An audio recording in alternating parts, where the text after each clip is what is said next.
চতুর্দশ শতাব্দীর একটি সাধারণ ইউরোপীয় শহরে চোখ খুললেই প্রথমেই আপনি পচা আবর্জনার দুর্গন্ধ লক্ষ্য করবেন, যা আপনার নাকে এত তীব্রভাবে আঘাত করবে যে আপনার দম বন্ধ হয়ে যাবে। রাস্তাঘাট আবর্জনায় স্তূপীকৃত পশুপাখি এবং মানুষের মলমূত্র খাবারের টুকরোর সাথে মিশে যাচ্ছে এবং বাতাস এত ঘন এবং ভারী যে ক্রমাগত বমি বমি ভাব ছাড়া শ্বাস নেওয়া আক্ষরিক অর্থেই অসম্ভব। এই গন্ধ কখনো চলে না, দিন হোক বা রাতশীত হোক বা গ্রীষ্ম, কারণ সেখানে কোনো পয় নিষ্কাশন ব্যবস্থা নেই এবং মানুষ যা ফেলে দেয় তা তাদের ঘরের জানালার নিচে পচে যায়। একজন আধুনিক মানুষ এই পরিস্থিতিতে 5 মিনিটও টিকতে পারত না। তারা এক নিঃশ্বাসী বমি করত, কিন্তু মধ্যযুগীয় নগরবাসী তাদের পুরো সংক্ষিপ্ত জীবন এই নরকে বাস করত আর কিছুই জানত না। মধ্যযুগীয় শহরগুলিতে আমাদের পরিচিত কোনো শৌচাগার ছিল না। লোকেরা সরাসরি রাস্তায় উঠোনের বিশেষ গর্তে মলত্যাগ করত অথবা দোতলার জানালা থেকে তাদের ঘরের পাত্র খালি করত। অনেক শহরে পথচারীদের মাথায় চেম্বারের পাত্র খালি করার আগে চিৎকার করে সতর্ক করার প্রথা ছিল, কিন্তু সবাই এই রীতি অনুসরণ করত না এবং মানুষ নিয়মিত ময়লা দিয়ে ঢেলে দিত। রাস্তাঘাট খোলা নর্দমায় পরিণত হতো, যেখানে মানুষের বর্জ্যের নদী প্রবাহিত হতকসায়ের দোকানের রক্ত এবং রঞ্জক ও ট্যানারের বিষাক্ত বর্জ্যের সাথে মিশে যেত।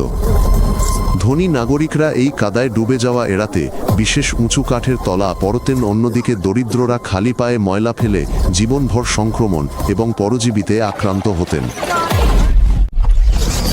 মধ্যযুগীয় শহরগুলিতে ইঁদুর একেবারে সর্বত্র ছিল, বাড়িতে, রাস্তায়, গির্জায়, বেকারিতে, এবং তারা এতটাই অবিশ্বাস্যভাবে অসংখ্য ছিল যে বাসিন্দারা তাদের নিয়ন্ত্রণ করার চেষ্টাও ছেড়ে দিয়েছিল এবং কেবল তাদের কাছে আত্মসমর্পণ করেছিল। কিন্তু ইঁদুর তাদের একমাত্র প্রতিবেশীদের থেকে অনেক দূরে ছিল। লোকেরা তাদের বসার ঘরে শূকর, ছাগল, মুরগি এবং হাঁস রাখত, যেগুলি মাত্র কয়েক বর্গমিটার আকারের ছিল, কারণ তারা চুরির ভয় পেত এবং পশুপালনের জন্য আলাদা কোয়ার্টার ছিল না। শূকররা মেঝেতে ছোট বাচ্চাদের পাশে ঘুমাত, মুরগি টেবিলের উপরেই মলত্যাগ করত এবং ছাগলগুলি যে কোনো কিছু চিবিয়ে খাত, যা অবিশ্বাস্য দুর্গন্ধ এবং বাড়িতে বিপুল সংখ্যক বিপজ্জনক পরজীবী ছড়িয়ে দেয়। প্রাণীরা যে কোনো ভাইরাসের চেয়ে দ্রুত মানুষের মধ্যে মারাত্মক রোগ ছড়ায়, কিন্তু মধ্যযুগীয় বাসিন্দারা এটি সম্পর্কে অবগত ছিল না এবং প্রতি রাতে তাদের নোংরা গবাদি পশুর সাথে জড়িয়ে ধরে ঘুমাতে থাকত। মধ্যযুগীয় শহরগুলিতে পানি এতটাই নোংরা এবং বিপজ্জনক ব্যাকটেরিয়া দ্বারা দূষিত ছিল যে তা পান করার অর্থ ছিল আমাশয় থেকে মৃত্যু প্রায় নিশ্চিততাই। লোকেরা ভোর থেকে গভীর রাত পর্যন্ত বিয়ার এবং ওয়াইন পান করত। এমনকি ছোট বাচ্চারাও তাদের দিন শুরু করত একটি বড় মগ দুর্বল বিয়ার দিয়ে, কারণ গাঁজন প্রক্রিয়া বেশিরভাগ মারাত্মক ব্যাকটেরিয়াকে মেরে ফেলে এবং পানীয়টিকে মলমূত্র মিশ্রিত নদীর জলের চেয়ে অনেক বেশি নিরাপদ করে তোলে। শ্রমিক এবং কারিগররা তাদের মজুরির বাধ্যতামূলক অংশ হিসাবে দিনে 5 লিটার পর্যন্ত বিয়ার পেতেন। অন্যদিকে মঠগুলিতে সন্ন্যাসীরা শান্তভাবে দিনে 3 থেকে 4 লিটার পান করতেন, এটিকে জীবনের একটি সম্পূর্ণ স্বাভাবিক অংশ বলে মনে করে। মধ্যযুগীয় যে কোনো নগরবাসীর জন্য একটি ধ্রুবক হালকা নেশা আদর্শ হয়ে ওঠে, কারণ এই পরিস্থিতিতে সংযত থাকার অর্থ আক্ষরিক অর্থে দূষিত জলের বিষক্রিয়া থেকে ধীর বেদনাদায়ক মৃত্যু। মধ্যযুগীয় শহরগুলি শত্রুদের হাত থেকে রক্ষা করার জন্য উঁচু সুরক্ষিত দেয়ালের মধ্যে নির্মিত হতো, তাই প্রতিটি মিটার জায়গা ছিল অত্যন্ত গুরুত্বপূর্ণ এবং কাঠের ঘরগুলি আক্ষরিক অর্থেই এত শক্তভাবে একসাথে আটকে ছিল যে একটি শিশুও তাদের মাঝখান দিয়ে যেতে পারত না। রাস্তাগুলি এত সরু ছিল যে দুজন প্রাপ্তবয়স্ক দেয়ালে পিঠ না চেপে যেতে পারত না এবং বাড়ির উপরের তলাগুলি নিচের তলাগুলিকে ওভারল্যাপ করে ঝুলছিল, এমনকি দুপুরেও দিনের আলো প্রায় সম্পূর্ণরূপে বন্ধ করে দিয়েছিল। বিভিন্ন বয়সের 8 থেকে 10 জনের পুরো পরিবার মাত্র 10 বর্গমিটার আকারের একটি সংকীর্ণ ঘরে বাস করত। উকুন, মাছি এবং পোকামাকড় দ্বারা আক্রান্ত একটি নোংরা খড়ের মাদুরে একসাথে ঘুমাত। কোণে এবং মেঝেতে মাসের পর মাস ধরে ময়লা এবং ধুলো জমেছিল, কারণ পরিষ্কার জল, পানীয় এবং রান্নার জন্যও যথেষ্ট ছিল না, মেঝে ধোয়ার জন্য তো দূরের কথা। মানুষ আক্ষরিক অর্থেই তাদের নিজস্ব ময়লার একটি পুরু স্তরে বাস করত, যা কখনো সম্পূর্ণরূপে অপসারণ করা হতো না। মধ্যযুগীয় শহরগুলিতে ভয়াবহ অগ্নিকাণ্ডের ঘটনা আক্ষরিক অর্থেই প্রতিদিন ঘটত, কারণ সমস্ত বাড়ি শুকনো কাঠ এবং খড় দিয়ে তৈরি ছিল এবং প্রতিটি বাড়ির ভিতরে রান্নার জন্য খোলা আগুন এবং আলো জ্বালানোর জন্য কয়েক ডজন মোমবাতি ক্রমাগত জ্বলত। একটি অসাবধানতাবশত উল্টে যাওয়া তেলের বাতি বা চুলা থেকে পড়ে যাওয়া একটি স্ফুলিঙ্গ 1 ঘন্টার মধ্যে পুরো শহরের একটি ব্লককে কালো ছাইতে পরিণত করতে পারে, কারণ কাঠের ঘরগুলি এত ঘন ছিল যে আগুন তাৎক্ষণিকভাবে ছাদ থেকে ছাদে লাফিয়ে লাফিয়ে উঠত। সেই সময়ের বৃহৎ ইউরোপীয় শহরগুলিতে প্রতি বছর বেশ কয়েকবার ভয়াবহ অগ্নিকাণ্ডের ঘটনা ঘটে। সমস্ত ভবনের অর্ধেক বা এমনকি 2/3 সম্পূর্ণরূপে পুড়ে যায়, যার পরে বেঁচে যাওয়া লোকেরা কেবল পুনর্নির্মাণ করত এবং প্রক্রিয়াটি আবারও পুনরাবৃত্তি হতো। কোনো সংগঠিত অগ্নি নির্বাপক দল ছিল না। সবাই কাছাকাছি কূপ থেকে নোংরা জলের বালতি দিয়ে আগুন নেভাত, তবে প্রায়শই লোকেরা কেবল তাদের সন্তানদের এবং মূল্যবান জিনিসপত্র বাঁচাতে দৌড়ে যেত, আশাহীনভাবে বাকিগুলিকে মাটিতে পুড়িয়ে ফেলত। মধ্যযুগীয় শহরগুলির কসাইখানা এবং কসাইখানাগুলি ছিল সবচেয়ে ভয়াবহ এবং ভয়ঙ্কর স্থানগুলির মধ্যে একটি, যেখানে কসাইরা খোলা রাস্তায় গরু এবং শূকরের বিশাল মৃতদেহ জবাই করত। পাথরের ফুটপাথ জুড়ে প্রশস্ত স্রোতে প্রবাহিত গরম রক্ত। জবাই করা পশুর সমস্ত অন্ত্রকাটা, মাথাখুর এবং কাটা হাড় মাটিতে ফেলে দেওয়া হতো, যেখানে বিপথগামী কুকুর, শূকর এবং হাজার হাজার ইঁদুরের দল লোভের সাথে সেগুলি খেয়ে ফেলকানগুলির চারপাশে সত্যি এক জঘন্য ভোজ তৈরি করত। গ্রীষ্মের উত্তাপে এই সমস্ত পচা দেহাবশেষ এবং পচা মাংসের টুকরোগুলি এতটাই ভয়াবহ দুর্গন্ধ তৈরি করত যে লোকেরা কসাইয়ের দোকানগুলি এড়াতে চেষ্টা করত, কিন্তু সংকীর্ণ মধ্যযুগীয় শহরে এটি কার্যত অসম্ভব ছিল। আঠালো রক্ত দ্রুত মাটিতে মিশে যেত, পাথর এবং কাঠের কাউন্টার টপগুলিকে স্থায়ীভাবে দাগ দিয়ে দূষিত করত। তখন কসাইরা নিজেরাই এই জঘন্য কাদায় সারাদিন খালি পায়ে কাজ করত, এমনকি তারা শহর জুড়ে ছড়িয়ে পড়া মারাত্মক সংক্রমণ সম্পর্কেও ভাবেনি। মধ্যযুগীয় শহরের প্রতিটি বাসিন্দার শরীরে কুকুরমাছি, পোকামাকড় এবং অন্যান্য জঘন্য পরজীবী ক্রমাগত বহন করত। এটি এতটাই সাধারণ এবং নিয়মিত ছিল যে লোকেরা বিব্রত না হয়ে কেবল আঙুল দিয়ে তাদের পিষে ফেলত। এমনকি উচ্চ সমাজের ধনী সম্ভ্রান্ত মহিলারাও চাকর ভাড়া করতেন, যারা প্রতিদিন কয়েক ঘন্টা ধরে পদ্ধতিগতভাবে তাদের লম্বা চুল আঁচড়াতে ব্যয় করতেন উকুন এবং নিটের সন্ধানে, কিন্তু এই পরজীবীগুলিকে সম্পূর্ণরূপে নির্মূল করা একেবারেই অসম্ভব ছিল। মধ্যযুগের হাসপাতাল এবং হাসপাতালগুলি চিকিৎসা এবং আরোগ্যের স্থান ছিল না, বরং দ্রুত এবং বেদনাদায়ক মৃত্যুর স্থান ছিল। অসুস্থ ব্যক্তিদের কেবল একটি সংকীর্ণ নোংরা বিছানায় 3 বা 4টি স্তূপ করা হতো, যেখানে তারা অনিবার্যভাবে একে অপরকে প্রতিটি সম্ভাব্য রোগে সংক্রামিত করত। ডাক্তার এবং নিরাময়কারীরা পরীক্ষার মাঝখানে কখনো তাদের হাত ধুতেন, নাসবার উপর একই নোংরা যন্ত্র ব্যবহার করতেন এবং চিকিৎসার প্রাথমিক এবং মৌলিক পদ্ধতিটিকে ব্যাপক রক্তপাত হিসাবে বিবেচনা করা হতো, যা অসুস্থদের আরও দুর্বল করে এবং তাদের অনিবার্য মৃত্যুকে ত্বরান্বিত করে। যে কোনো মধ্যযুগীয় নারীর জন্য গর্ভাবস্থা এবং প্রসব ছিল মৃত্যুর সাথে সবচেয়ে বিপজ্জনক লটারি। পরবর্তী প্রতিটি প্রসব সম্ভবত তার শেষ প্রসব ছিল। প্রায় 3 বা 4 জনের মধ্যে একজন মহিলা প্রসব বা তার গুরুতর পরিণতির কারণে মারা যান। প্রসবের সময় সর্বদা নিরক্ষর ধাত্রী থাকতেন, যাদের কোনো চিকিৎসা প্রশিক্ষণ ছিল না, যারা কাজের আগে কখনো হাত ধোতেন না, নিজেদের মোছার জন্য নোংরা ন্যাকড়া ব্যবহার করতেন এবং এমনকি মানব শারীর স্থান এবং শারীরবিদ্যার সবচেয়ে মৌলিক নীতিগুলিও বুঝতেন না। যদি শিশুটি জন্মনালীতে আটকে যেত বা জন্ম ভয়াবহভাবে ভুল হয়ে যেত, তাহলে মা সকলের চোখের সামনে ভয়ানক যন্ত্রণায় ধীরে ধীরে মারা যেতেন, কারণ ডাক্তাররা মৃত মহিলাদের উপর সিজারিয়ান অপারেশন করতেন অন্তত শিশুটিকে বাঁচাতে এবং মৃত্যুর আগে তাকে বাপ্তিস্য দেওয়ার সময় পেতেন। ভয়াবহ প্রসবোত্তর সংক্রমণ এবং রক্তের বিষক্রিয়া সেই সব মহিলাদের বেশিরভাগকেই হত্যা করেছিল, যারা অলৌকিকভাবে জন্মের সময় থেকেই বেঁচে গিয়েছিল, কারণ বন্ধ্যাত্বের ধারণাটি আদৌ বিদ্যমান ছিল না এবং মধ্যযুগীয় শহরের সমস্ত ময়লা এবং দূষণ খোলা রক্তক্ষরণের ক্ষতগুলিতে প্রবেশ করত। জন্ম নেওয়া প্রতি 10টি শিশুর মধ্যে মাত্র 4 বা 5 জনই সর্বোচ্চ 5 বছর বয়স পর্যন্ত বেঁচে থাকতে পেরেছিল।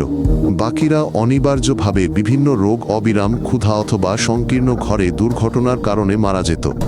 অনেক বাবা মা এমনকি জীবনের প্রথম কয়েক মাস ইচ্ছাকৃতভাবে তাদের নবজাতকের নামকরণ এড়িয়ে যেতেন, অভিজ্ঞতা থেকে পুরোপুরি জানতেন যে শিশুটি 1 বছর বয়স পর্যন্ত বেঁচে না থাকার সম্ভাবনা খুব বেশি এবং তারা খুব বেশি আবেগগতভাবে সংযুক্ত হতে চাননি।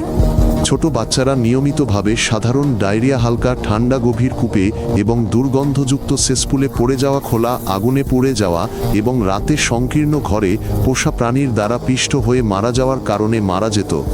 আরেকটি ছোট শিশুর মৃত্যু এত সাধারণ এবং ঘন ঘন ঘটনা ছিল যে পরিবারগুলি তাদের গণকবরে খুব বেশি অনুষ্ঠান ছাড়াই কবর দিত এবং প্রায় সঙ্গে সঙ্গেই আরেকটি সন্তান ধারণের চেষ্টা করত যাতে অন্তত একজন শিশু প্রাপ্তবয়স্ক হওয়ার জন্য বেঁচে থাকে। চতুর্দশ শতাব্দীর মাঝামাঝি সময় যখন ঘনবসতিপূর্ণ ইউরোপে বুবনিক প্লেগ ছড়িয়ে পড়ে, তখন ইতিমধ্যেই ভয়াবহ মধ্যযুগীয় শহরগুলি তাৎক্ষণিকভাবে পৃথিবীর সত্যিকারের নরকে পরিণত হয়, যেখানে সরু রাস্তাগুলি আক্ষরিক অর্থেই পচা মৃতদেহে ভরা ছিল এবং জীবিত কয়েকজন ব্যক্তি শারীরিকভাবে সমস্ত মৃতদেহ কবর দিতে অক্ষম ছিল। ভয়ঙ্কর প্লেগটি এত অবিশ্বাস্য দ্রুততায় মানুষকে হত্যা করত যে একদিন সকালে একজন ব্যক্তি পুরোপুরি সুস্থ এবং সতর্ক হয়ে ঘুম থেকে উঠত, কিন্তু সন্ধ্যা নাগাদ তারা ভয়াবহ যন্ত্রণার মধ্যে পড়ে যেত। তাদের ঘাড়ে গলে এবং কুঁচকিতে আপেলের আকারের বিশাল কালো বুবো ছিল। মাত্র 3 ভয়াবহ বছরে প্লেগ মহামারী নির্মমভাবে ইউরোপের সমগ্র জনসংখ্যার প্রায় 1/3 25 মিলিয়নেরও বেশি জীবনকে নিশ্চিহ্ন করে দেয়। পুরো বড় শহরগুলি সম্পূর্ণরূপে জনশূন্য হয়ে পড়েছিল এবং বেঁচে থাকা কয়েকজন আক্ষরিক অর্থেই সীমাহীন ভয়াবহতা এবং অসহনীয় শোকে পাগল হয়ে পড়েছিল। মানুষ মহামারীর প্রকৃত কারণ বুঝতে সম্পূর্ণরূপে ব্যর্থ হয়েছিল এবং হতাশায় তারা প্লেগের বিস্তারের জন্য ইহুদি, ডাইনি এবং কুষ্ঠরোগীদের দায়ী করেছিল। সংগঠিত গণহত্যা, নৃশংস গণহত্যা এবং নিরপরাধদের প্রকাশ্যে মৃত্যুদণ্ড কার্যকর করেছিল, কিন্তু ভয়ানক প্লেগ সম্পূর্ণ উদাসীন, কোনো বৈষম্য ছাড়াই পদ্ধতিগতভাবে সমস্ত মানুষকে ধ্বংস করে চলেছে। একজন সাধারণ মধ্যযুগীয় কারিগর বা শ্রমিকের জন্য স্বাভাবিক কর্মদিবস ভোর থেকে সূর্যাস্ত পর্যন্ত স্থায়ী হতো। গ্রীষ্মে প্রতিদিন 14 থেকে 16 ঘন্টা কঠোর পরিশ্রমের ঘণ্টা এবং শীতকালে 10 থেকে 12 ঘন্টা, সপ্তাহের 7 দিন কার্যত কোনো ছুটি ছিল না। ছোট বাচ্চারা 6 বা 7 বছর বয়সে পূর্ণকালীন কাজ শুরু করত। প্রাপ্তবয়স্কদের সাথে ভারী বালতি জল বহন করা, ক্লান্তির পর্যায়ে কলগুলিতে মিলের পাথর ঘুরিয়ে দেওয়া, তাদের কর্মশালায় তাদের বাবা মাকে সাহায্য করা, এবং কেউই শিশুশ্রমের এই নিষ্ঠুরতা বা শোষণকে একেবারেই বিবেচনা করত না। কারিগররা তাদের কর্মশালায় বিষাক্ত পাথরের ধুলোয় সারা দিন শ্বাস নিতেন। রঞ্জকরা বিপজ্জনক রাসায়নিক এবং ভারী ধাতু দ্বারা ধীরে ধীরে বিষাক্ত হয়ে পড়েছিলেন এবং কামাররা নিয়মিত গরম ধাতু থেকে গুরুতর পোড়া এবং আঘাতের শিকার হতেন, এবং এই সমস্ত কিছুই ঘটেছিল কোনো ক্ষতিপূরণ বীমা বা পর্যাপ্ত চিকিৎসা ছাড়াই। যদি কোনো ব্যক্তি অসুস্থতা বা গুরুতর আঘাতের কারণে আর পুরোপুরি কাজ করতে এবং জীবিকা নির্বাহ করতে না পারে, তাহলে সে রাস্তায় ক্ষুধা ও দারিদ্র্যের কারণে দ্রুত মারা যেত, কারণ কোনো পেনশন, অসুস্থ ছুটি বীমা বা রাষ্ট্রীয় সামাজিক সহায়তা ছিল না। অন্ধকার নামার সাথে সাথেই মধ্যযুগীয় শহরের রাস্তাগুলো ডাকাত ও খুনিদের জন্য বিপজ্জনক অঞ্চলে পরিণত হতো, কারণ তখন রাস্তায় কোনো আলোই ছিল না, নগর রক্ষীও ছিল হাতে গোনা, এবং স্থানীয় আইন অনুযায়ী কারফিউর পর উচ্চস্বরে ডাকাডাকিতে সাড়া না দেওয়া যে কোনো অপরিচিত ব্যক্তিকে হত্যা করার অনুমতিও ছিল। চোর, ধর্ষক এবং ঠান্ডা মাথার খুনিরা প্রতি রাতে অন্ধকারে কার্যত কোনো শাস্তি ছাড়াই তাদের কাজ চালিয়ে যেত, কারণ সাক্ষী ছাড়া কোনো কিছু প্রমাণ করা ছিল একেবারেই অসম্ভবত। দন্তের কোনো পদ্ধতিই ছিল না এবং সংঘটিত অপরাধের সিংহভাগই চিরকাল অমীমাংসিত থেকে যেত। তবে যে অল্প কিছু অপরাধী হাতে নাতে ধরা পড়ত, তাদের সবচেয়ে প্রকাশ্য এবং অবিশ্বাস্য রকম নৃশংস উপায়ে মৃত্যুদণ্ড দেওয়া হতো। চাকার উপর রেখে হাড় ভাঙা ঘোড়া দিয়ে জীবন্ত দেহকে 4 টুকরো করা খুঁটিতে বেঁধে ধীরে ধীরে জীবন্ত পুড়িয়ে মারা, এই সব কিছুই সব বয়সের নগরবাসীর জন্য চূড়ান্ত গণবিনোদনে পরিণত হয়েছিল। বিশাল জনসমাগম তাদের পুরো পরিবার এবং ছোট ছোট শিশুদের সঙ্গে নিয়ে প্রকাশ্য মৃত্যুদণ্ড দেখতে আসত। রাস্তার বিক্রেতারা ফাঁসির মঞ্চের ঠিক পাশেই দ্রুত গতিতে খাবার এবং সস্তা মদ বিক্রি করত। হতভাগ্য দণ্ডিত ব্যক্তিকে ঘণ্টার পর ঘণ্টা ধরে পদ্ধতিগতভাবে নির্যাতন করা হতো, যাতে সমবেত জনতা যতদূর সম্ভব সেই নির্যাতন ও যন্ত্রণার রক্তাক্ত দৃশ্য উপভোগ করতে পারে। মধ্যযুগের একজন সাধারণ নগরবাসীর গড় খাদ্যতালিকা ছিল অত্যন্ত অপ্রতুল এবং দিনের পর দিন ভীষণ একঘেয়ে। মোটা কালো রুটি জল দিয়ে বানানো পাতলা যাও, মাঝে মাঝে সামান্য নোনা মাছ বা শক্ত মাংস, এবং এর প্রায় সবই ছিল হয় আধপচা অথবা সবুজ ছত্রাকে পুরোভাবে ঢাকা। রুটি বানানো হতো সস্তা মোটা আটা দিয়ে, যাতে সবসময় কাঠের গুঁড়ো, চকের গুঁড়ো, এমনকি ওজন বাড়ানোর জন্য সাধারণ মাটির মতো ক্ষতিকর ভেজাল মেশানো থাকত। সেকা রুটি সপ্তাহের পর সপ্তাহ ফ্রিজে না রেখেই সংরক্ষণ করা হতো যতক্ষণ না তা পাথরের মতো শক্ত হয়ে যেত এবং ছত্রাকের পুরো আস্তরণে পুরোপুরি সবুজ হয়ে যেত। মাংস ও মাছ দীর্ঘ সময় ধরে সংরক্ষণ করার জন্য প্রচুর পরিমাণে লবণ মাখাতে হতো, কিন্তু গরিবদের জন্য ভালো লবণ ছিল খুব দামি, তাই খাবার প্রায়শই পচতে শুরু করত এবং দুর্গন্ধ ছড়াত, এবং তা সত্ত্বেও খেতেই হতো। পচা মাংসের জঘন্য স্বাদটা কোনো মতে ঢাকার জন্য গরম মশলা দিয়ে তা গলাধঃকরণ করতে হতো। তাজা ফলমূল ও শাকসবজি ছিল এক সত্যিকারের বিলাসিতা, যা শুধুমাত্র ধনীদের জন্যই বরাদ্দ ছিল। অন্যদিকে গরিব অর্থাৎ সাধারণ মানুষ আক্ষরিক অর্থেই বছরের পর বছর কোনো তাজা ও সবুজ খাবার না খেয়েই কাটিয়ে দিত এবং মারাত্মক ভিটামিনের অভাবে অনিবার্যভাবে স্কার্ভি রোগে আক্রান্ত হয়ে দাঁত হারাতো, রিকেটস রোগে হাড় বেঁকে যেত এবং আরও নানা ধরনের গুরুতর রোগে ভুগত। এই সমস্ত অসহনীয় ভয়াবহতা ও আতঙ্ক সত্ত্বেও মধ্যযুগীয় শহরগুলো কোনো এক অলৌকিক উপায়ে টিকে ছিল এবং এমনকি ধীরে ধীরে প্রসারিতও হচ্ছিল, কারণ মানুষ অন্য কোনো জীবনযাপনের উপায় জানত না এবং আন্তরিকভাবে এই ভয়ঙ্কর পরিস্থিতিকে সম্পূর্ণ স্বাভাবিক ও প্রাকৃতিক বলে মনে করত। মানব দেহের এমনকি সবচেয়ে চরম পরিস্থিতিতেও মানিয়ে নেওয়ার এক অবিশ্বাস্য ক্ষমতা রয়েছে, যে শিশুরা এই অবিরাম নোংরা ও মহামারীর মধ্যে বড় হয়েছে, তাদের কিছু নির্দিষ্ট মারাত্মক রোগের বিরুদ্ধে খুব শক্তিশালী রোগ প্রতিরোধ ক্ষমতা গড়ে উঠেছে, যা বিলাসী আধুনিক মানুষ কল্পনাও করতে পারে না। যে অল্প কিছু মানুষ অলৌকিকভাবে মধ্যযুগীয় শহরে 20 বছর বয়স পর্যন্ত বেঁচে থাকত, তারা শারীরিক ও মানসিকভাবে এতটাই সহনশীল ও কঠিন হয়ে উঠত যে তারা এমন পরিস্থিতিতেও শান্তিতে জীবনযাপন ও কাজ করতে পারত, যা যে কোনো আধুনিক মানুষকে আক্ষরিক অর্থেই এক সপ্তাহের মধ্যে মেরে ফেলত।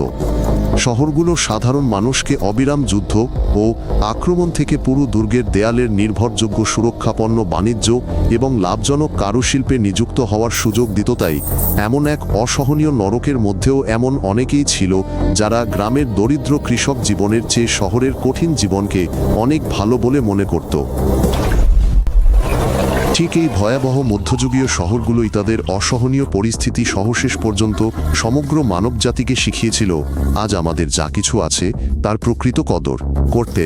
কলের বিশুদ্ধ পানীয় জল, সঠিক পয় নিষ্কাশন ব্যবস্থা, আধুনিক চিকিৎসা, নিরাপদ ও উন্নত মানের খাবার এবং সামান্য আঁচড় বা ঠান্ডায় যন্ত্রণাদায়ক মৃত্যু থেকে মুক্তি পাওয়ার সাধারণ অধিকার।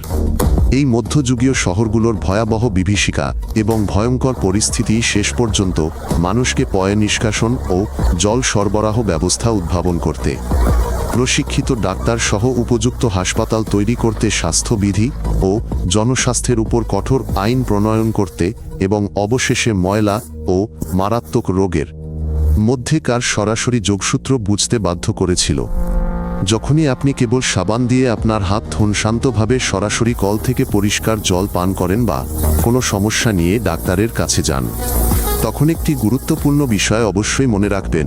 এই সব কিছুই সম্ভব হয়েছে শুধুমাত্র এই কারণে যে আমাদের হতভাগ্য পূর্বপুরুষেরা শতাব্দীর পর শতাব্দী ধরে চরম অসহনীয় নরকে বাস করেছেন এবং রোগ ও ময়লার কারণে লক্ষ লক্ষ মানুষ মারা গেছেন।